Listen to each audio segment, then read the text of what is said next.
romance has always attracted me. Most people who get to know me and get to understand my heart know that I'm very romantic in nature.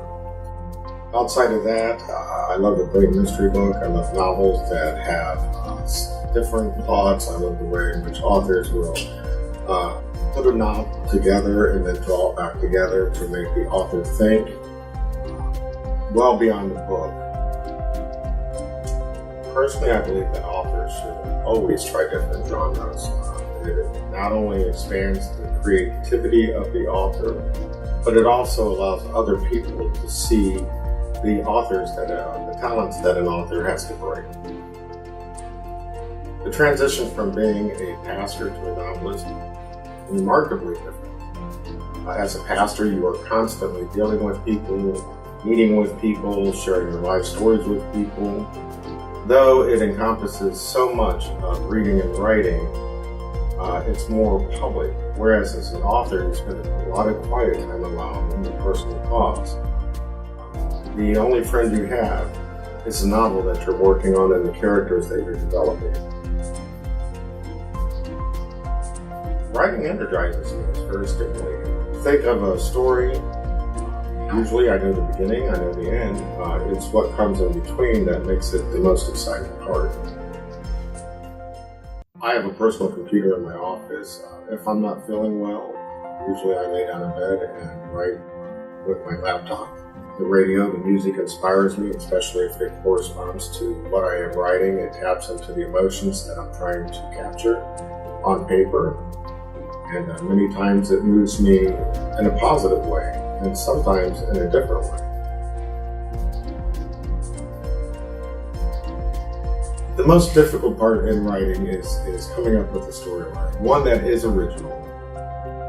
It does take a great deal of energy to think of a story, come up with a plot, develop the characters within that plot, doing the research in regards to what you're writing. The most tedious thing in writing is doing the proofreading, making sure that everything flows, making sure that you are as grammatically correct as possible, making sure that you've tied up all loose ends. To me, that is the most laborious part of writing a book. Publishing my first book was a learning experience. It was a learning curve. There were several things I learned while working on that book that had I not written the book, I would have never gained the insights that I have for the other novels that I've written. So as much as I love my first book, I can look back on it, and I will, and say, these are the things I've learned, and I will go back to re-edit that book. Frank Peretti's The Oath. It's a very powerful book. He does such a great job using allegories and illustrations, alliterations to demonstrate how sin is bred within the soul and what we do to feed that sin, and ultimately that which we once controlled soon becomes our controller. And in many ways, it's a dragon that we like to hide. We know it's wrong, but we continue to do it, and we don't want anyone to slay the dragon. I'm going to say when it comes to authorship, I'm going to look at people in regards to Martin Luther King. I have read many of the speeches that he presented during the Civil Rights Movement, and though some people may not consider that literature or that being an author, it is. And his words were so powerful that he literally moved the nation towards something better than what it was. I've read a lot about Martin Luther King, many of his speeches. I love to read journals that pertain to history. History is great. History is a tool that authors can turn to learn, to glean, gain ideas as to what types of novels may inspire people. Anything that has historical value, I'm going to consider as a journal, and I'm going to consider as a most valuable tool to the author. Years ago, when I was a little boy, my mother inspired me to read. I was having difficulty. I really did not care to read. and it's a childhood book, and it's called The Man with the Purple House. And the premise of this simple book was this: a man lived on the same street with all the same houses, and he did everything he could to make his house look different.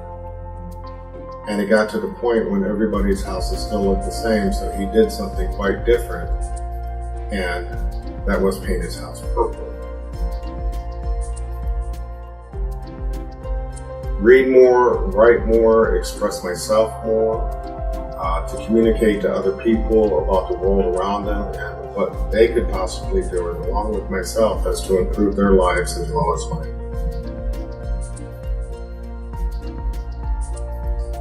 Just to relax, let the words flow effortlessly, express yourself on paper. Everything will eventually become natural. You can always go back and reread it, reproof it, and rewrite it if need be.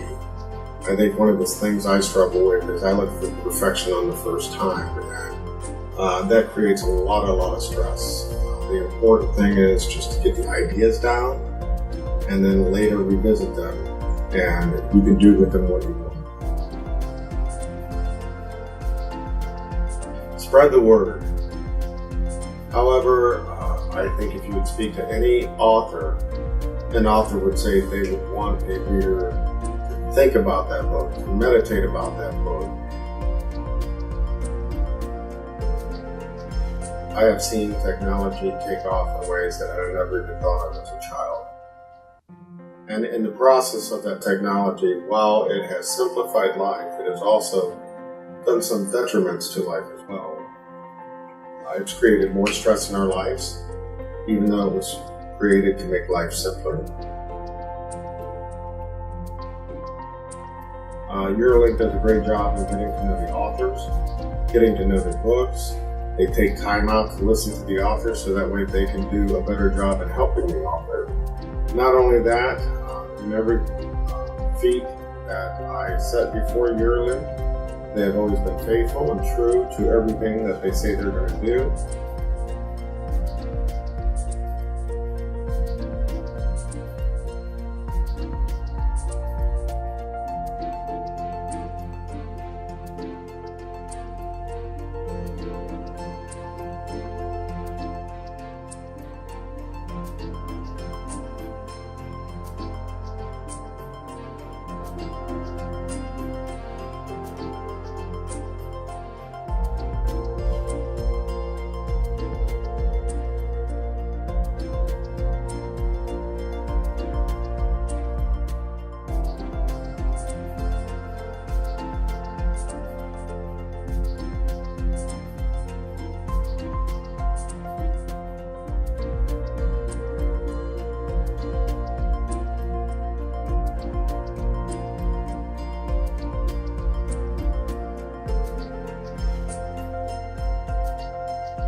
Yes, I frequently experience writer's block.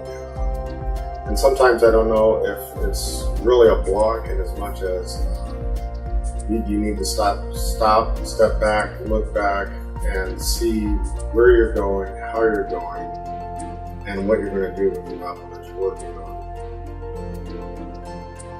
For aspiring writers, I'm going to say a common trap is disappointment. They hope and pray that it succeeds. They hope and pray that it gets out there to the public. Some people want to see their novels turn into some film. My advice would be simply this: what is stopping you? It's amazing how many people I find always wanted to write a book and said, oh, I can't write a book, I can't write a book. And that's not necessarily true. The truth is, you never tried to write a book, or a poem, or an article. the only way you can move forward is if you take that step forward. So my advice would be to start. Talk to those people who have written books before. Get ideas from them. Learn from them. Grow from them. And watch and wait to see what happens.